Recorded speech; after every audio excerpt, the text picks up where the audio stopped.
Good morning and welcome into the show. Thanks for tuning in today. We appreciate it. As always, it is 9 a.m. on the East Coast.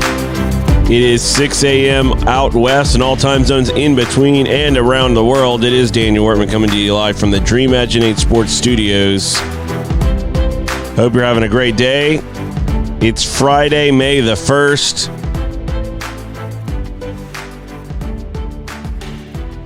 Hopefully, it's another day closer to the end of this pandemic.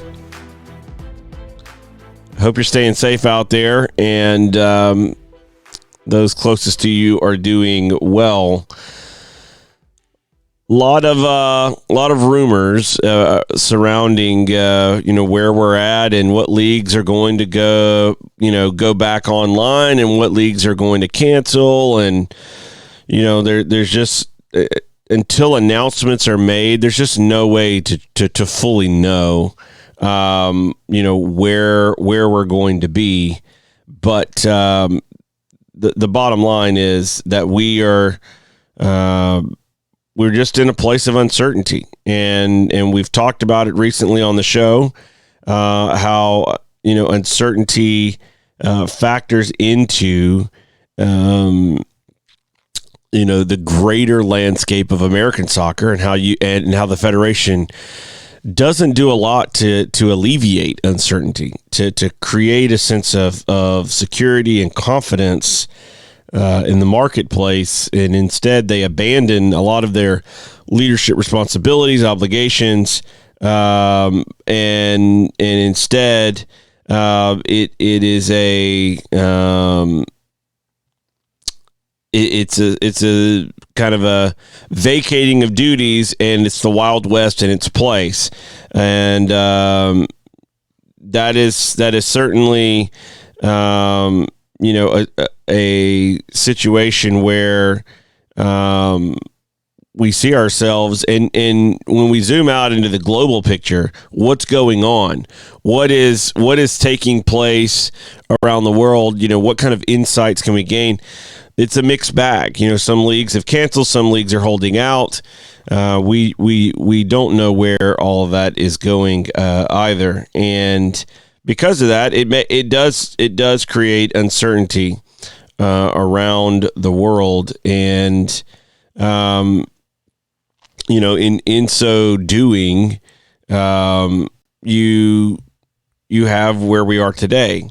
Now, on another front, I was looking at an article back from January that was in Soccer Today, and it was an interview that they did with Diane Scavuzzo did with Paul Breitner, what needs to change in American youth soccer, and he had some interesting things to say.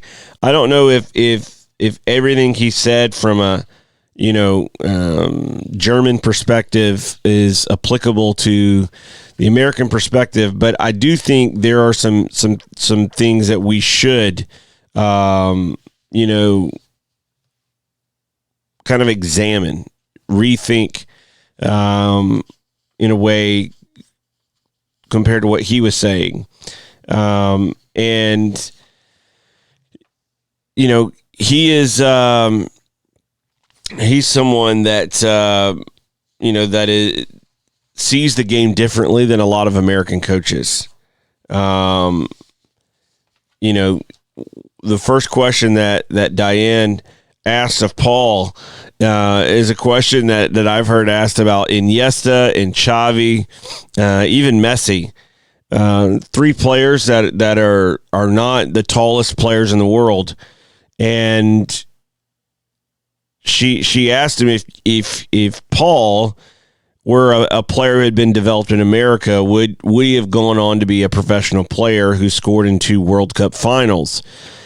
And his response was one word: never. And that is the feeling from a lot of incredible footballers around the world, that the American market just doesn't value the same things that has been valued around the world. She followed that up with the question of, So you don't believe you would have grown into the player you became if you had been developed in our current youth soccer world? He said, no, I would have developed as the same as 100 other players in the U.S. You have the same types of players, and everyone has to learn the same moves. She said, you are one of the most successful soccer players in the world. Tell me, what is important for a soccer player to be successful? He said, a soccer player has to do his job feeling free and not being commanded and demanded. A soccer player cannot have every step and every move commanded. He went on to say that the big issue, as he sees it, is that there's too much focus on soccer players being athletes. He said a soccer player is a player, not an athlete. Soccer players are artists. What he's meaning by just being an athlete is it's not, if you were to look at the prototypical American player design, if they could draw up a player, who would it look like? It would look like Ronaldo. For most of American soccer, they value bigger, faster, stronger.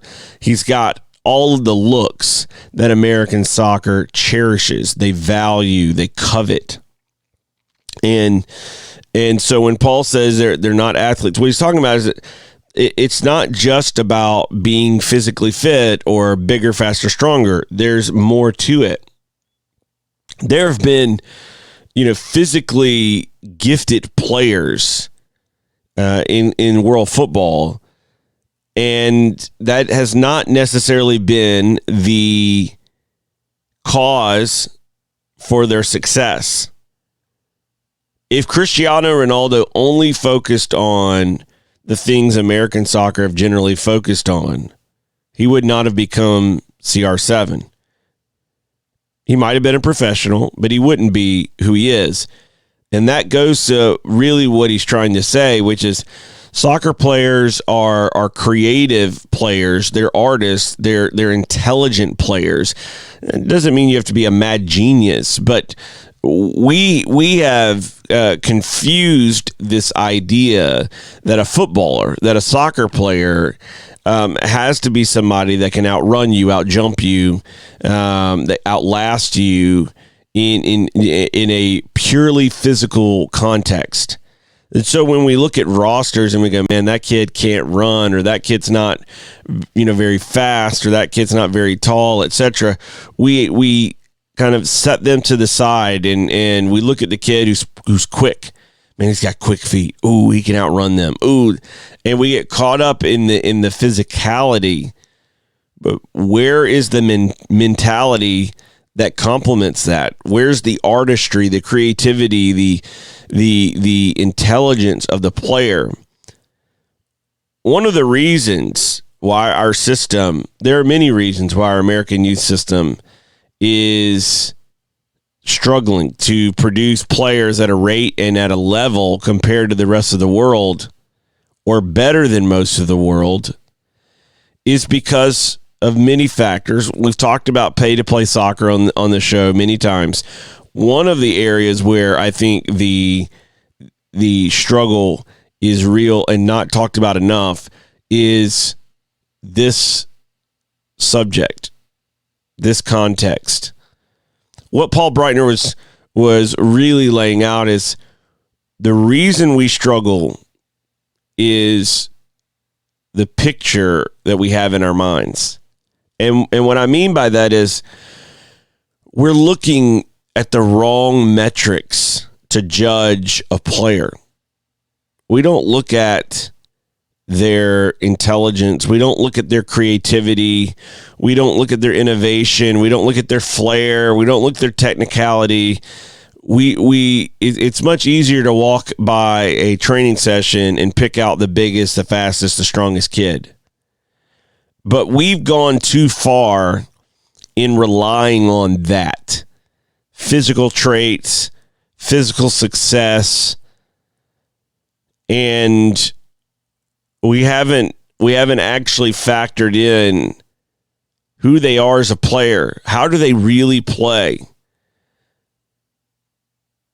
if you want to see this kind of really play out, it's really, really easy to see when you go overseas and you watch a group of American players play overseas. In the American market, it doesn't get as exposed because coaches aren't necessarily looking for the same things that are looked at overseas, which is the whole point, right? We focus on the wrong things. Go overseas and watch some of these players come over, development academy players who have played in MLS academies. Watch them play, observe them, and you're going to find that the players have been brought up in an environment that respects certain things that the rest of the world just doesn't consider as important. And the things that are important, the intelligence, the creativity, the problem solving, when it's not there, the coaches are like, yeah, he's physical, he's fast, yeah, that's great. He doesn't know how to play the game. And I've seen this play out many times, watching players come over to try to make it in Europe, get a chance, just one chance. And it's part of the failure of our system. We focus on the wrong things. Speaking of focusing on things, you should focus today while you're at your computer. Take a moment and go to ductigbrand.com, DUKTIG brand.com. And when you do, focus on that t-shirt or that journal, that planner, and place that order. Put it in your cart, place that order, and use promo code DWShow. You'll get 10% off of that order today at ductigbrand.com, DUKTIG brand.com. Use promo code DWShow, and you'll get 10% off of that order. We'll be right back after this.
Welcome back into the show on this Friday morning, and we are glad to have back on the show Dan Honeman of Minneapolis City SC.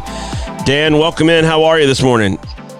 I'm pretty good. Thanks for having me. It's a beautiful Friday here in Minnesota, and gosh, it almost feels like soccer season. Well, it should be soccer season. It is soccer season. It's just we're not playing soccer, as we all know, and it's I was telling someone yesterday that I just wanted to see all the leagues finish, and regardless of who's going to claim the title, and who doesn't want to just watch the football to get there, right? So I mean, some of these fans saying I just cancel the season. I'm like, why? Oh, do you not like the game? I mean, why? Like, let's finish. It's crazy. I know you guys have been caught up in this as well. The NPSL announcing weeks ago that one of the first leagues that I can recall to just say, you know what, we're done, we're canceling. What went into that decision, and why make it so soon for you guys as a league? Were you part of those conversations?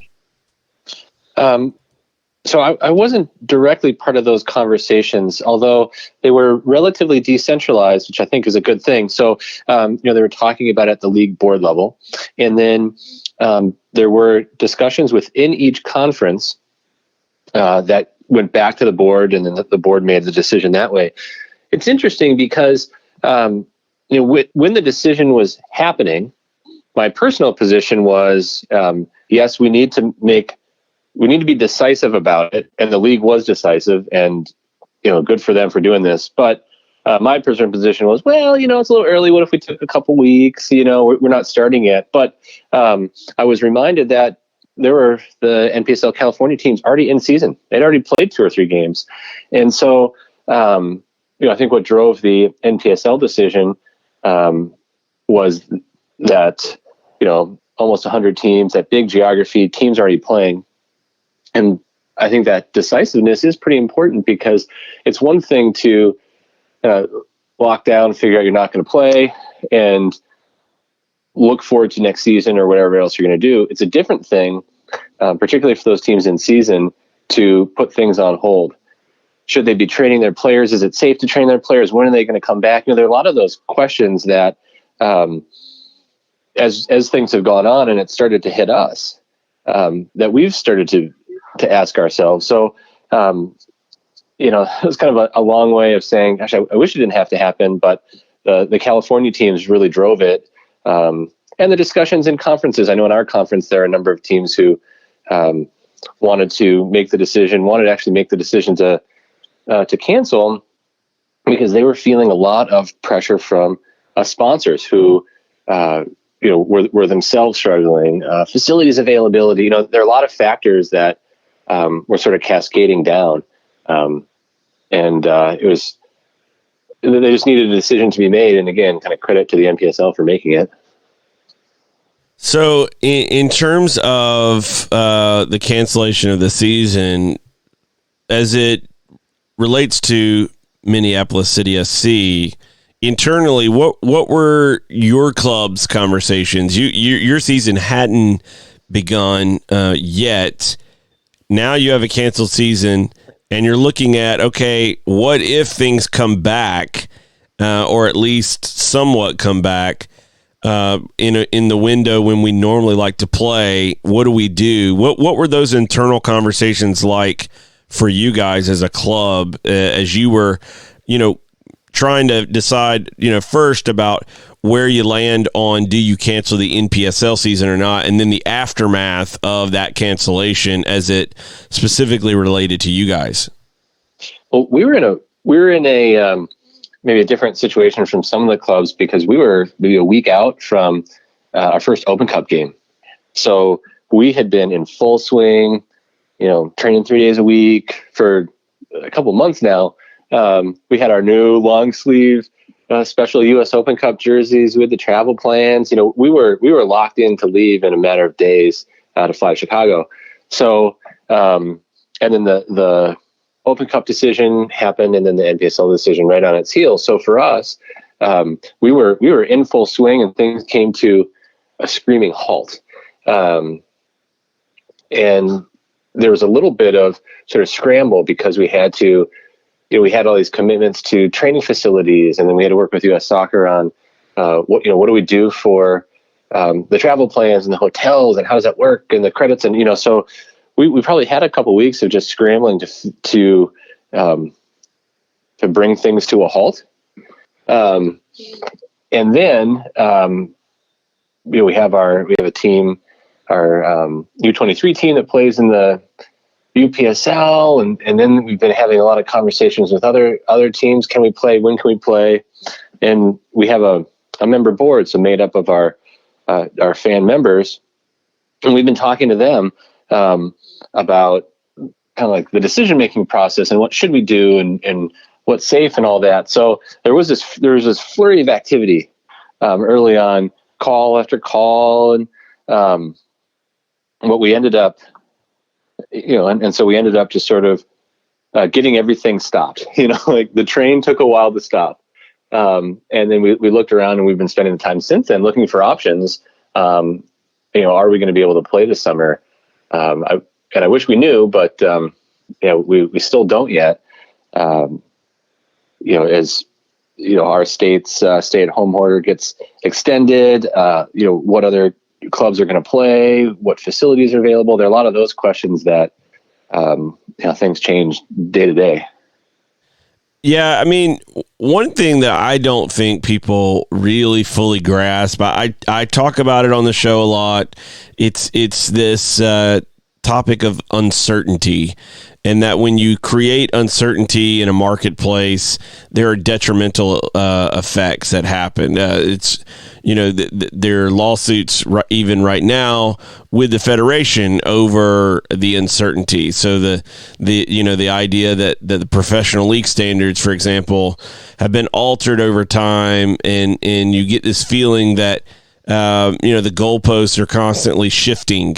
And so even when you're making plans to meet one goal or a benchmark, the standards get moved again, and then you kind of back to square one. You having to start over. And I think this might be one of the first kind of clear moments for the American soccer fan to really get a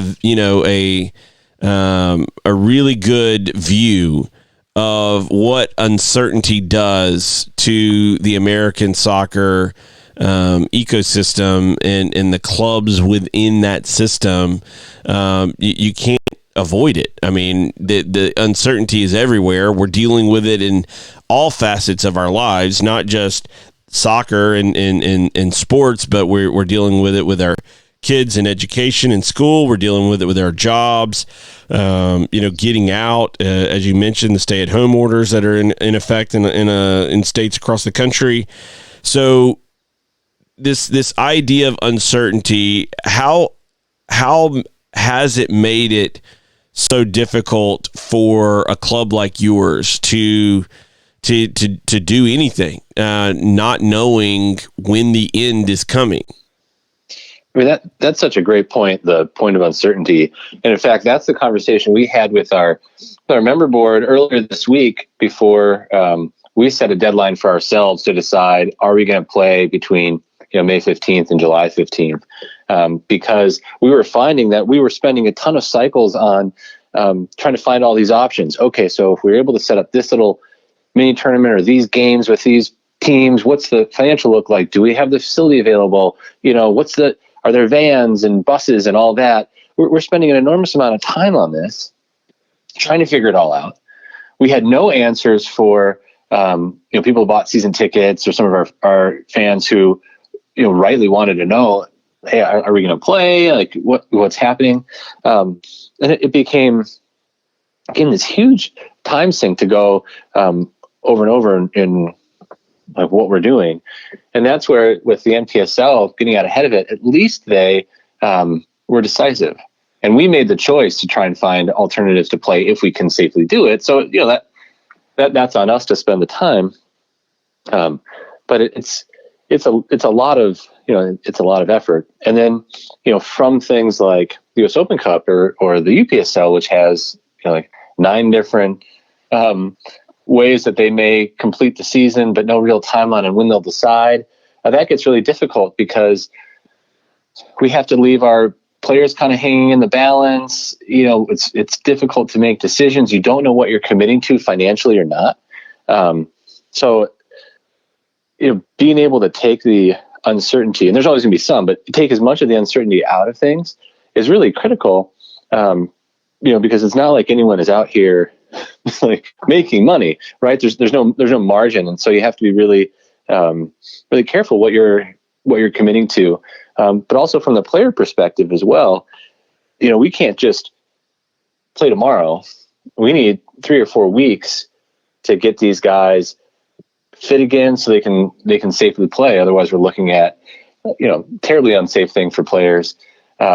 And so there are a lot of we've got to be booking things, we've got to be booking travel. There are a lot of factors that take time that when you just sort of keep kicking things down the road, you're not able to commit to. And that lack of commitment, it makes people uncomfortable. It's not a great experience for fans. You almost lose more interest when you haven't made a decision than if you're just able to decide, we're gonna play in August, or we're not gonna play at all, or whatever, and then you can focus on doing other things. I know this is an unusual situation, right? I mean, who's ever had any experience with a pandemic, and everyone is really struggling with it. But yeah, that uncertainty puts us into a tough place. Like, I get a lot of questions. Where is the club going to end up financially? I don't know. I don't know. I don't know if we're going to have any games. I don't know. Pretty much everything's up in the air. So, and that makes me really uncomfortable. I think probably as a club we'll be fine. We've got great members. We were just lucky enough to launch our jerseys before the season, so that was fantastic for us. So we will be okay. Like, don't get me wrong there, but typically, particularly right now, I have a pretty good idea within probably about 5%, give or take, exactly where we will end the season. And now I just kind of doing the shrug emoji. Well, when you're looking at the effect on players, what have the players, how have they responded to the pandemic and the uncertainty and the questions, and and you guys just really honestly not having answers, because no one has the answers right now in terms of timelines and when, etc.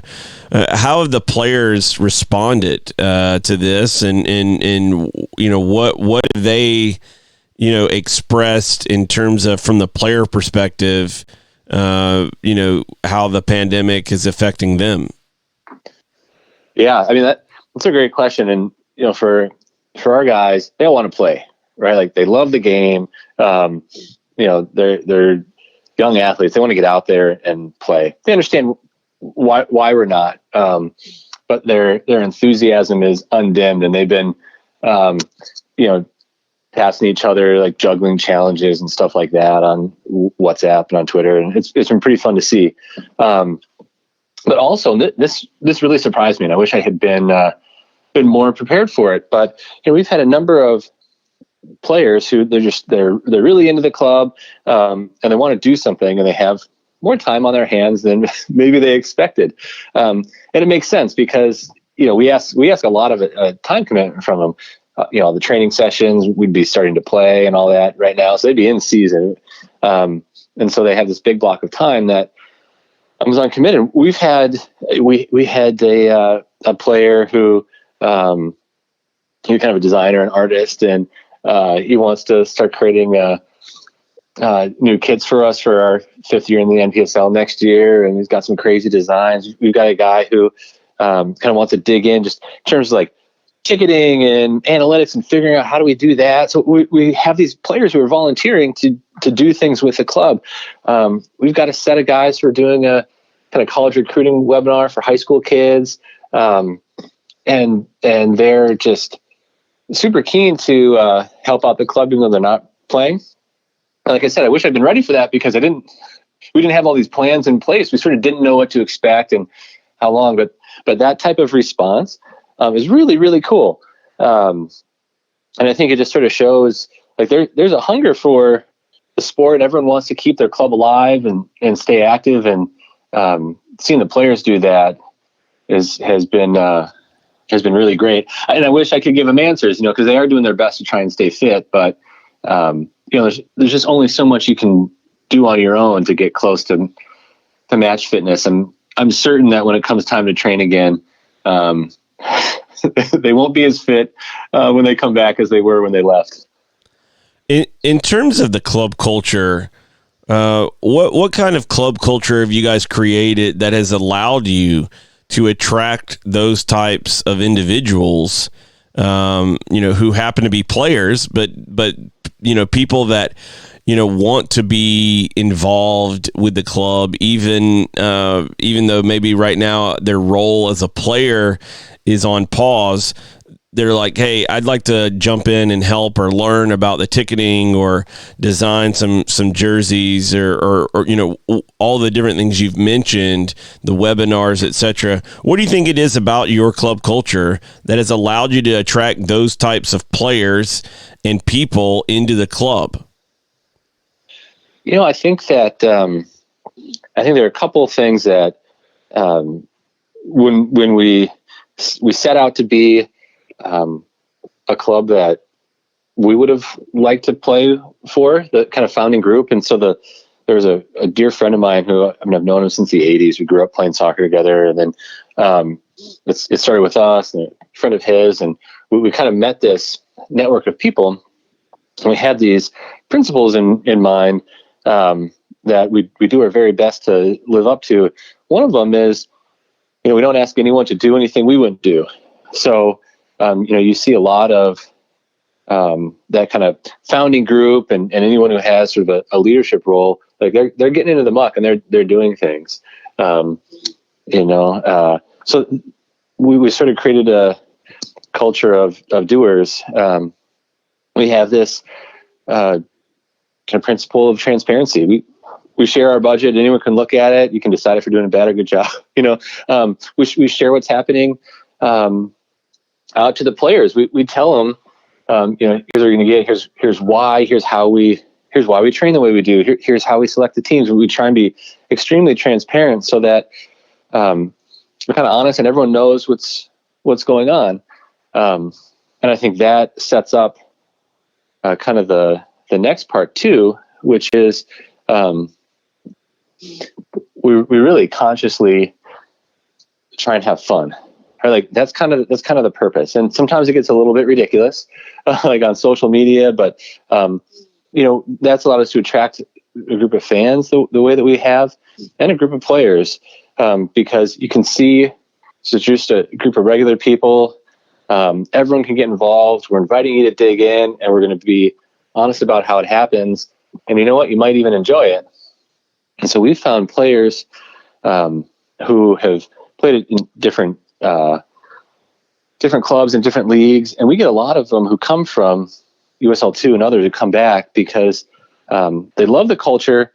And we also, I'll have to give credit to the sporting staff, because we're super organized and the trainings are at a high level. We have just incredible trainer, MLS level trainer.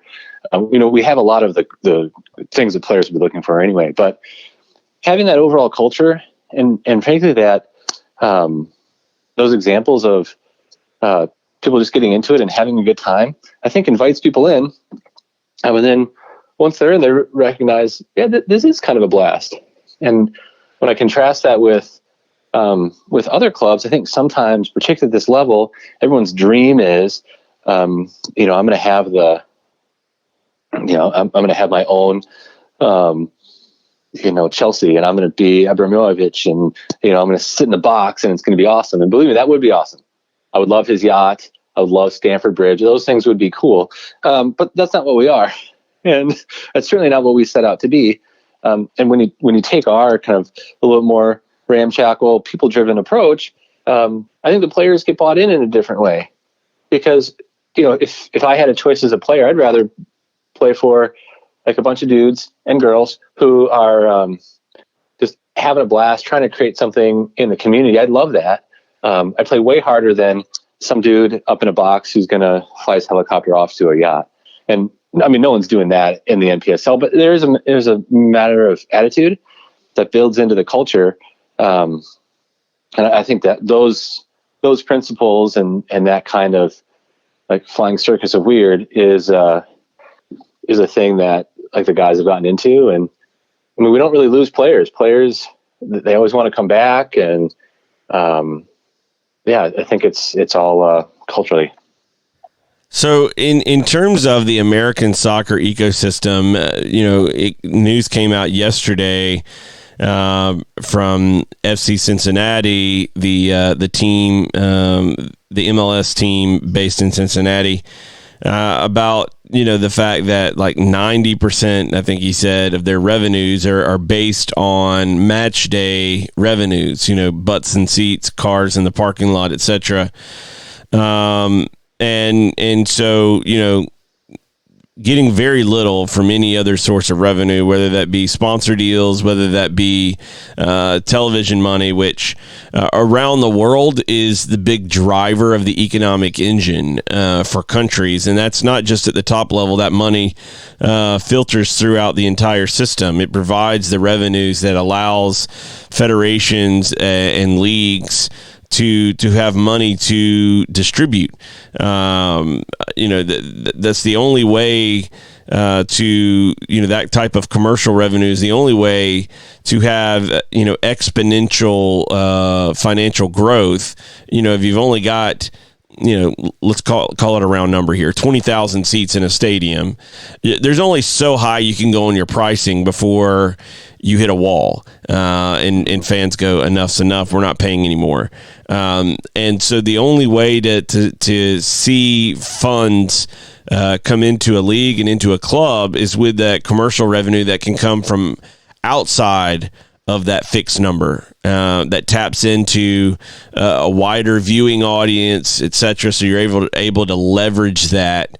And we've seen the Premier League do that probably better than any other league in the world when it comes to commercial dollars and television revenue. Here in America, we don't have that. It's pretty much non-existent. The FC Cincinnati, team spoke to that yesterday about the fact that it is so reliant on match day revenue. When you go further down into our system below the MLS level, there is no TV money. There is very little commercial money comparatively to the kind of ratios you would like to see from other countries. So when you're looking at the finances and the realities that you're facing with not just the pandemic, but having to run a club that's primarily based on a match day, and then your match days get canceled, and a lot of people go, well, just, play behind closed doors. Even at an MLS level, that's pretty much impossible, because otherwise you're just going, look, we are going to just willingly play ourselves into debt, because we have no shot of even trying to at least reach a place of somewhat revenue neutral without butts and seats and cars in the parking lot. So as a club that deals with that reality, that it's reliant upon match days to drive, that's the economic engine of your club. When you're looking at how do we go from here, where do we go from here, etc., how does that reality shape your conversations? Yeah, I mean, that really gets to the core of it. I think there are two factors, because you brought up, what if you played behind closed doors or did something like that? And I'd love to address that first, because I think it's often easy enough to say, and you're like, oh, just charge $5 and people, view your stream or whatever. Well, it's not quite that easy, because so assume that you're in a situation where two teams in a facility have agreed that it's safe to play kind of behind closed doors. Well, you have to assume that for that to happen, there has to be some sort of a testing regimen. And so then, just for the case of that, let's assume that we're at a point where it's appropriate for soccer teams to take tests and not, say, leave them for firemen or nurses or people who might really need them. So we'll assume that it makes sense for us actually to be doing this. It's still probably $110 a test per person. And when should you do that? When are you going to get the results back? Do you need to test people? And then do all the players, do all the coaches, the staff, the video production people, do they also have to be in a hotel for a couple of days? So they're quarantined? How does that work? And I bring that up because you've just now added a massive expense on top of that game just to do the testing, just to be safe. Not to mention, what type of testing regimen and safety protocols do you have to have for the three or 4 weeks leading up to that as the minimum training time for you to have players who are fit enough to safely play at this level. So it can be extremely expensive just from that. But then we're asking on top of that, we're going to ask people to watch our stream and have to pay for it. And I know that everyone's out there looking for sports content. I mean, me too. I would definitely pay to watch a game now, but we typically charge $10 a ticket to come into our stadium and get really close to the players and get some food from the food truck and have a blast. I'm not sure that I'd pay $10 to watch even our stream. We'd absolutely have to level up the quality. So all of a sudden you get into these factors. Can we even deliver something that's worth it? And we're really conscious of trying to make sure that there's a real value, because then people like it and come back. And how many people are realistically going to watch it? I know how many people watch our streams. I know how many people are in our stadium. Even if it was $5, now we've cut our revenue in half. We added all these costs.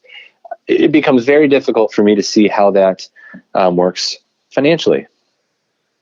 However, to this is kind of your broader question, we're in a pretty, compared to other clubs, we're in a pretty good spot because we don't have these big player salaries that we have to honor and pay, and so we have some flexibility to do some things. We have flexibility in costs that like FC Cincinnati doesn't have, and so that definitely makes it easier for us. We also have this incredible set of members who'd be our season ticket holders. And you probably saw when Detroit City canceled part of their summer season, and are going to focus on fall with the NISA League, the response that their supporters got. Well, we put out an email, funny enough, that same day that said, we are going to make a call on May 14th on if we play between May 15th and July 15th, which basically means if we don't play then, the summer season as we know it is gone. That everything's changed, and we said we are going to offer two options. We will refund your purchase, minus, we send them a scarf and stuff, so like minus that because you got it, but we'll refund the rest if you'd like. We know these are tough times economically, and some people really need the money, and if you need it, you should get it. And then we said, but also we're a 501c3. We did have some expenses incurred. If you want to make that tax deductible donation, you can. Those will be the options. We don't know. I mean, we all hope we play. We'll decide with the member board May 14th, do a town hall, whatever. The response we got, just emails, respond to that, says, no way, do not keep my money. I want to support the club. How else can I help? We got a number of those. Has been astonishing. It's been very similar to what I saw from Detroit City. So we've been really lucky in that respect, in that we can respond a lot differently. The big questions I think come from what's going to happen in 2021, because we do really well when we have home games. That allows us to afford all the great things we want to do, and typically can give us a launch forward into the next season. Right now, we're going to try and do a lot of community stuff, some digital engagement, and we'll probably end up being like a t-shirt company, which is a very different way. But if we had salaries, if we were in USL or MLS, it would be 100% a different question, because they've got all those players to pay. We don't.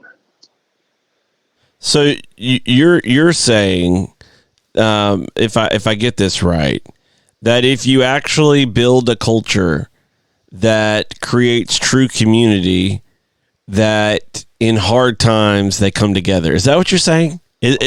I just want to get on record, right, for all of those who look at American soccer and just think, like you can treat the spectators as just customers, as transactional relationships, and not forge a deeper bond. That's okay. But in hard times, those transactional relationships, that surface level, they're like, okay, whatever, and they don't stay involved. And I just I'm being really sarcastic for the audience here.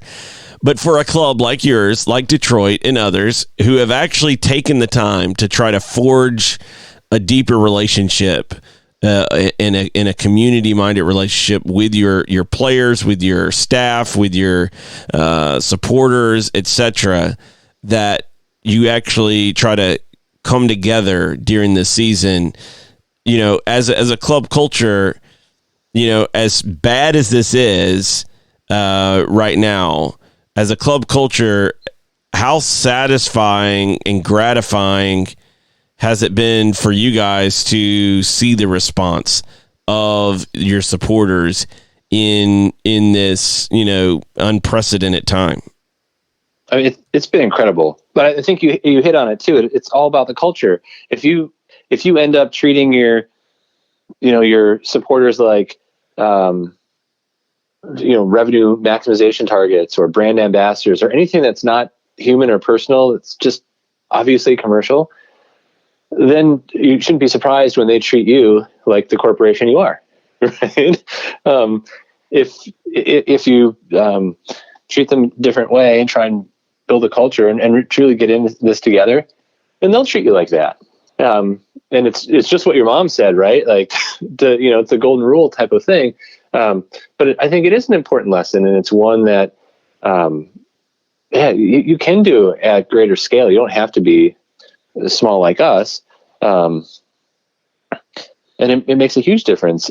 I don't want to downplay how difficult this has been, brought for everybody, but also even for the club. It's been tough trying to figure out what's going on, but it hasn't been as hard as it could have been, because of the staff, players, and our supporters.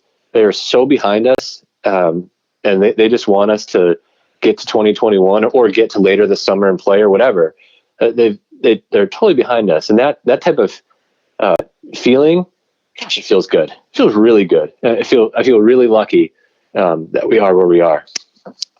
Looking at the future, looking into the crystal ball for a moment, as you guys are trying to sort through, present day realities with an eye on the future. Obviously, it's about, what can we do that's sustainable, that gives us viability going forward, and ultimately to, remain a viable club. When you guys are having these conversations and you're talking to other clubs as well, obviously you want to get back on the field sooner rather than later. But looking into the future, what kind of conversations are you having in terms of, where do we go from here? Whether it's 2021 or it's later this summer, what is your hope, and what are the realities that you're seeing with other clubs in similar situations? And it's interesting because for a long time, everybody was sort of looking for a governing body to make a call, make a decision. And not just in soccer, but, specifically in soccer, everyone was. And then it became increasingly clear that wasn't going to happen. There've been a few examples, obviously, of leagues that have gone out front and been decisive, and the NPSL, was absolutely that. But people aren't really deciding, and we're even hearing, that USASA is going to kick the decisions to the state associations. It's above my pay grade to say whether that's right or wrong, but what's going to end up happening is the clubs are going to largely have to decide for themselves, which is a little frustrating because what's the point of a governing body if they're not going to help clubs at this time? For a while there, people were really hopeful that we'd be able to salvage some of the summer season, and we might be able to start in June, July. But as we're starting to see just how serious and hard to eradicate COVID's been, and look at some of the things that we would have to do to safely play in terms of those testing regimens and all that. What I'm hearing from other clubs is the horizon for playing has started to move out. So it used to be people were really hopeful, maybe mid-June. Now it's more like maybe we can play in August. But particularly at this level, I know at MLS and above, they want to play, but they have a business that they need to keep viable, and that's important, right? People make a living from that. But kind of at our level it's a little bit more passion driven, and so we and the clubs we've been talking to, if it's safe, they're doing everything they can to play. But as that horizon starts to move out more and more, assuming it still happens, we don't start to get some good news.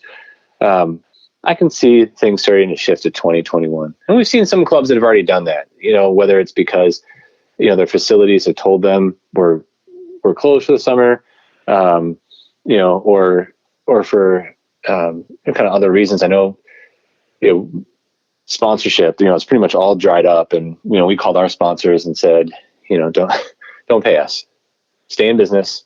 You'll stay our sponsor. Let's talk next year. There are things like that are more. As time goes on, I think we'll see more and more clubs at this level shifting to 2021, because it's affordable.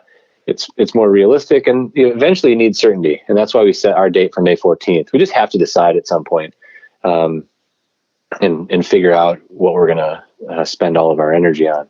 If we make that call May 14th, we'll have another one because we're hopeful that maybe late July or August we might be able to play. But we won't know until we get closer there. I feel like every day that goes on makes it less and less likely that we're going to see kind of quote Division IV soccer playing this summer.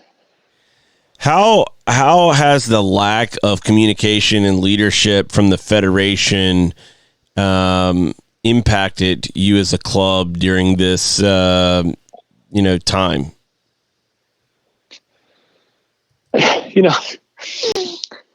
I think that in a perfect world, you'd have a federation that was the right mix of kind of collaborative and decisive. That they'd be out there talking to leagues, associations, etc., and they'd be able to make decisions, even if they made decisions in stages. Like there's nothing wrong with, and this is where I did like how USASA began things, where they said pretty quickly, no soccer activities until May 1st.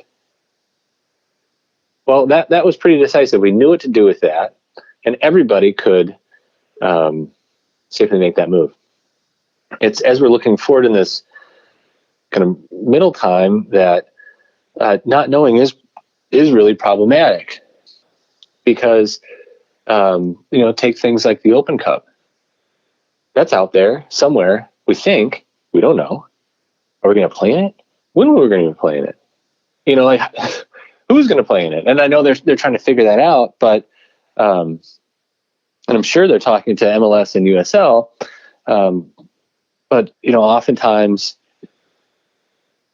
I don't know if they're skipping the leagues or if it's the clubs or whatnot, but that breeds this level of uncertainty, and you feel kind of paralyzed or frozen, because we don't want to make a move that would jeopardize our opportunity to play in the Open Cup if it's possible.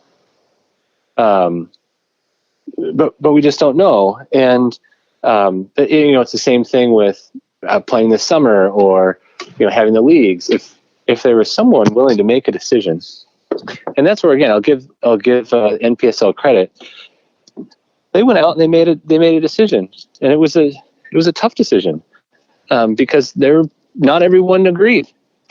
And I'll throw myself in that ring. I think I mentioned it. If it had been my decision, I would have tried to push off canceling for a couple weeks. They were ahead of things, and they were right. But that did take a level of leadership, right? And they were willing to do it. It's frustrating the federation isn't. It just, it feels rudderless. And I think when that happens, we have a lot of additional risks.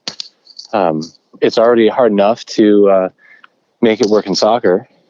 You had this risk, you had this uncertainty.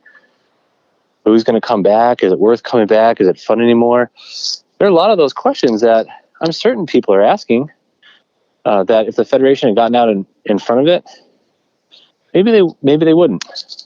If we were getting regular communication, what's the thought process? That would make me feel a lot better about things. And I'll just kind of stick with the Open Cup thing.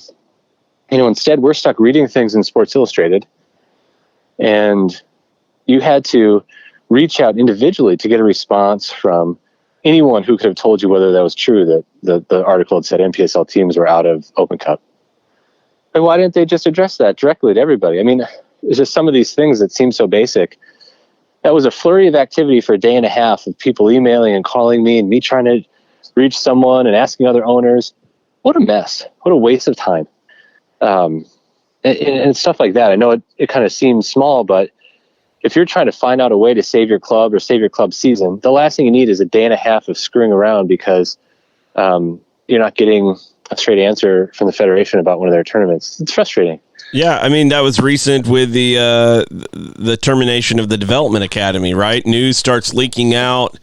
It's swirling all this, upheaval and emotion, and then, no communication, radio silence, and then, days later, all of a sudden, just, kind of basically a one-page letter.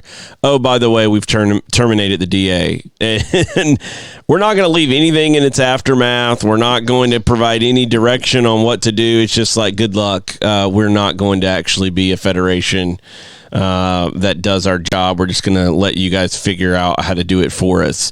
And it seems like that happens, way too frequently. And I don't understand why, why others haven't, really understood, that aspect of, the federation and the detrimental effects that's happening because of that kind of decision making or lack thereof. So it's very disappointing, and thankfully we know that clubs like yours have built, at least locally, deep roots and deep forged deep bonds. Enough to where you're able to kind of, weather that storm and get through this situation. And that's our hope. So that you guys, stick with it, that you come out of this stronger. And we're certainly rooting for clubs like yours to do that as well. If people wanted to check out the club and learn more about Minneapolis City, where can they do that? They can go to our website, mplscitysc.com, or we're a lot of fun on Twitter at mplscitysc. And yeah, hopefully people do. I mean, right now, the ability to make an impact in soccer is to support lower division clubs. There have been a ton of people who have been buying stuff from our online store recently, with little notes of encouragement.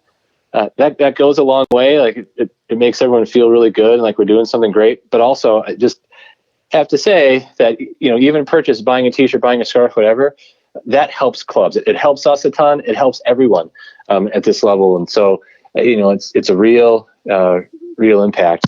And so one, thanks for everyone for doing it. But two, if you're looking to help, whether it's us or another club in the NPSL or USASA, find them, buy something cool, send them a nice note. It'll make a big difference. Well, I appreciate your time today, Dan. Best of luck, and hopefully this gets sorted out sooner rather than later, so you guys can at least make concrete plans on when you can get back on the field. So, hopefully this ends sooner rather than later, and we look forward to seeing your progress on the field, not just how you've survived the pandemic off the field. So thanks for coming on the show. Awesome. Thanks for having me. Absolutely. That is Dan Hodeman of Minneapolis City SC. That is our show for today. Thanks for tuning in. We appreciate it as always. Hope you have a great weekend. Hope that you stay safe out there, and that we can all get through this sooner rather than later. As always, you can watch the show at danielworkman.com/watch. And there you can find some links to watch the show live each and every day, or you can just download the podcast as well. Thanks for watching. We'll see you again on Monday.